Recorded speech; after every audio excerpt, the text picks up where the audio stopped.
Sr. Presidente, começo por cumprimentar o Dr. João Val Teixeira e também o Dr. Carlos Moreira Ré. Como já foi dito aqui, o swap da EGREP, contratado em 2009, registava em 31 de dezembro de 2012 um valor de mercado negativo de 176 milhões de euros. A primeira pergunta, até em função daquilo que disseram, é se contesta este valor.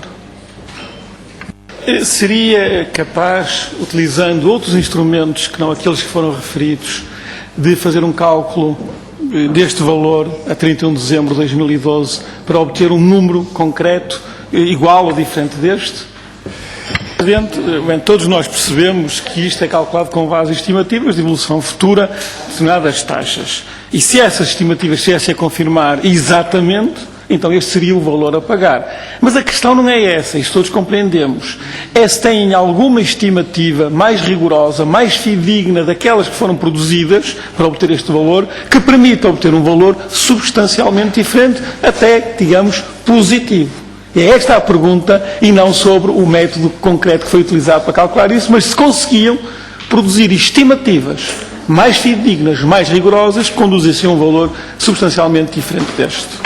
Continuar a insistir nesta questão, até porque na sua intervenção inicial disse a certa altura, e está-se agora a avaliar uma operação a 20 anos, após 5 anos da sua vigência, o maratonista é avaliado a um quarto da corrida.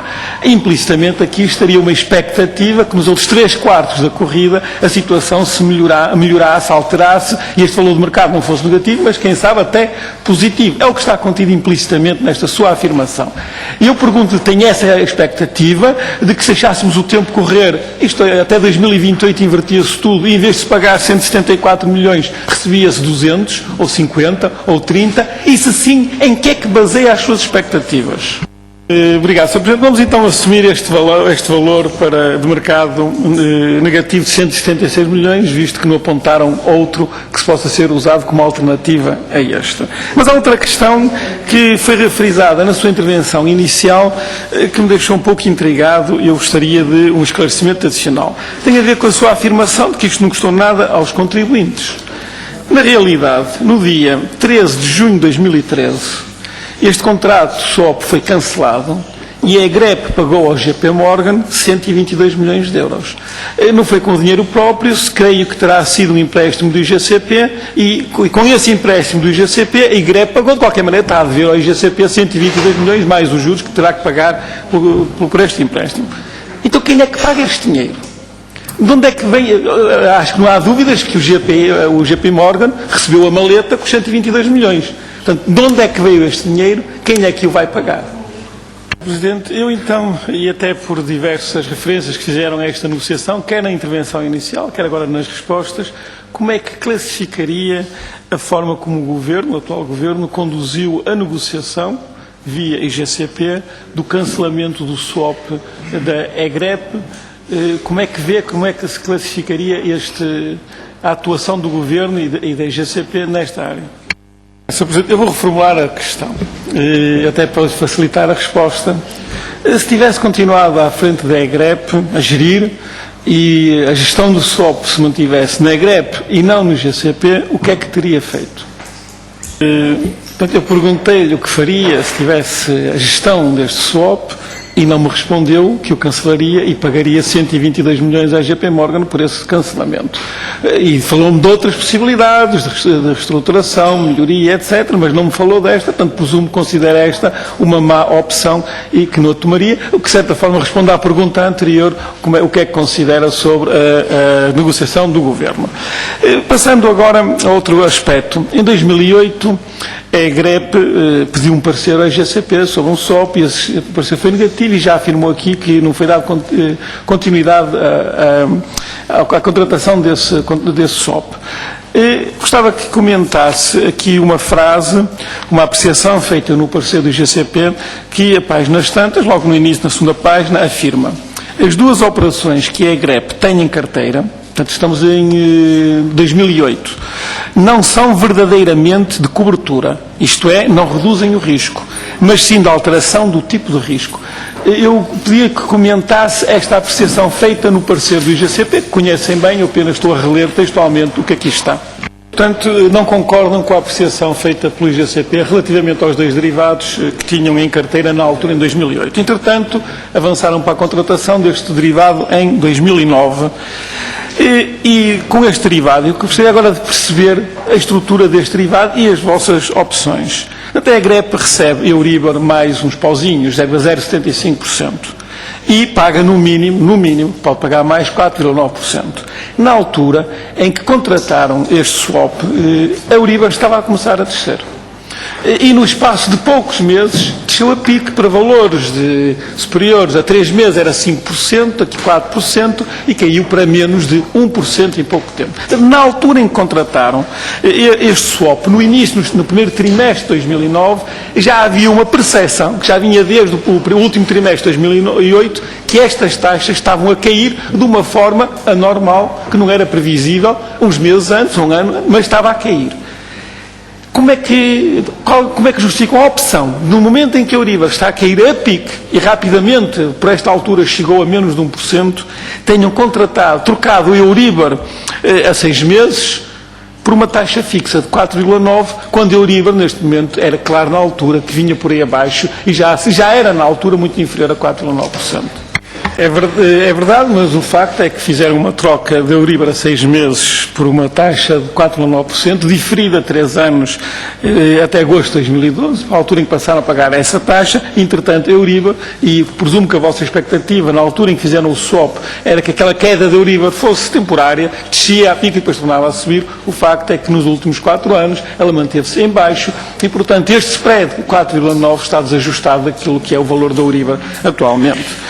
Mas há ainda a componente que tem sido pouco referida, as razões desta componente. Na sua intervenção inicial, o Dr. Vala Teixeira disse que uma preocupação da estratégia de contratação de swaps era a previsibilidade. Ora bem, ao introduzirem esta componente aqui, destruíram essa previsibilidade. Porquê? Porque depende da evolução de 2 indicadores que a GREP obviamente não controla, dependem do mercado. Poderão dizer, e já o repetiram inúmeras vezes nesta audição, que a probabilidade disto ocorrer, desta inversão de CMS 30 anos, 2 anos, é muito reduzida e, portanto, este spread vai-se manter, este spread adicional, nos 0%.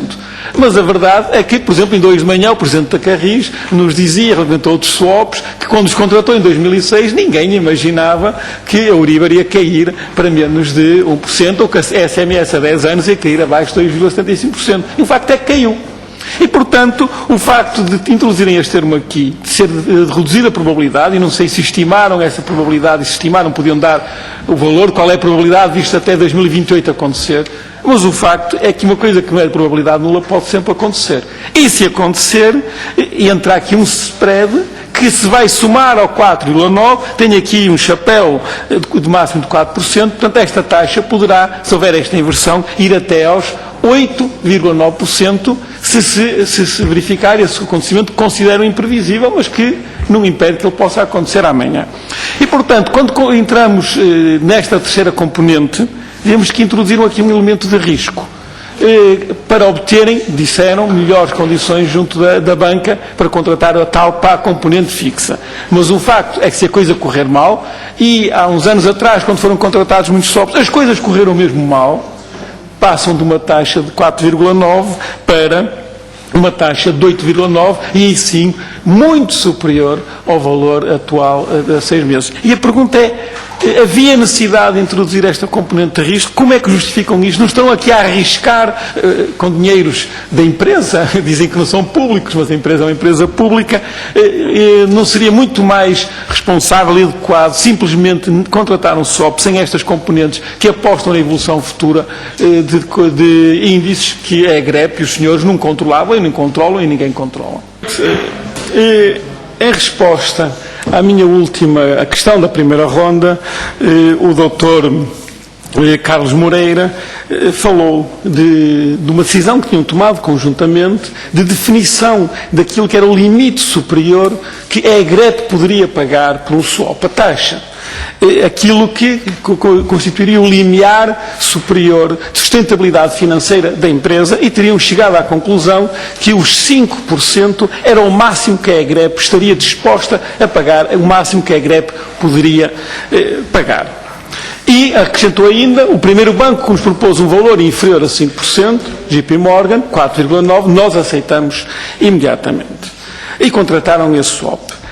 Mas, na realidade, também nessa contratação acrescentaram, ou aceitaram que fosse acrescentada uma cláusula que fazia com que esse valor de 4,9 pudesse aumentar até 8,9 se determinada condição se viesse a verificar. Sabemos também que disseram repetidas vezes que era muito pouco provável a inversão do CMS 30 menos 2, 30 anos menos 2 anos, mas sendo pouco provável, poderia acontecer até 2028. E se isso viesse a verificar, se até 2028, assumindo que o swap se mantinha vivo até essa altura, se verificasse esta inversão, por pouco provável que fosse, a taxa adicional, ou spread adicional, poderia ir até 4%, o que somado com 4,9% atingiria os 8,9%, muito acima daquilo que era o limite máximo que a EGREP poderia suportar.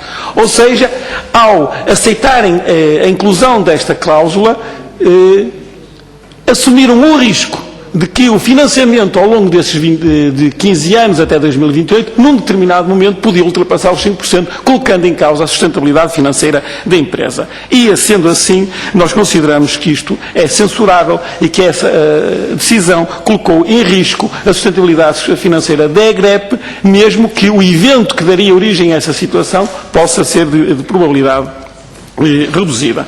Gostava também de dizer que entendo que o swap contratado é um swap desequilibrado.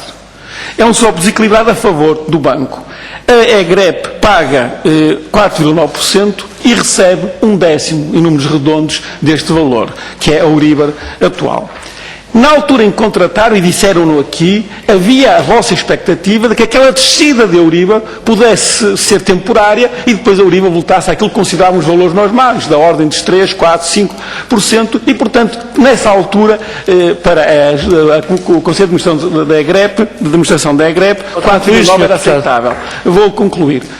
Mas, na realidade, essa expectativa não se verificou. Nem nos 6 meses seguintes, nem no ano seguinte, nem nos 2 anos seguintes, nem nos 3 anos seguintes, e já passaram 4 anos.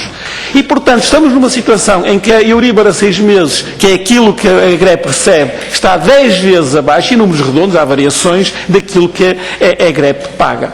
E, portanto, não se tendo verificado a vossa expectativa em 2009, deveriam ter tomado a iniciativa de procurar uma reestruturação deste swap, de forma a diminuir este valor de 4,9 para um valor mais perto dos valores atuais da EGREP. E isso tornaria o contrato mais equilibrado entre aquilo que a EGREP paga e aquilo que a EGREP recebe. E, por fim, mesmo para concluir, o valor de mercado negativo de 174 milhões de euros destaca-se entre todos os valores de mercado negativo dos 69 swaps que foram contratados entre março e junho deste ano. Na realidade, é o único swap que ultrapassa os 100 milhões de euros tomado isoladamente. Se quisermos atingir valores desta natureza, temos que somar swaps, vários swaps de diversas empresas.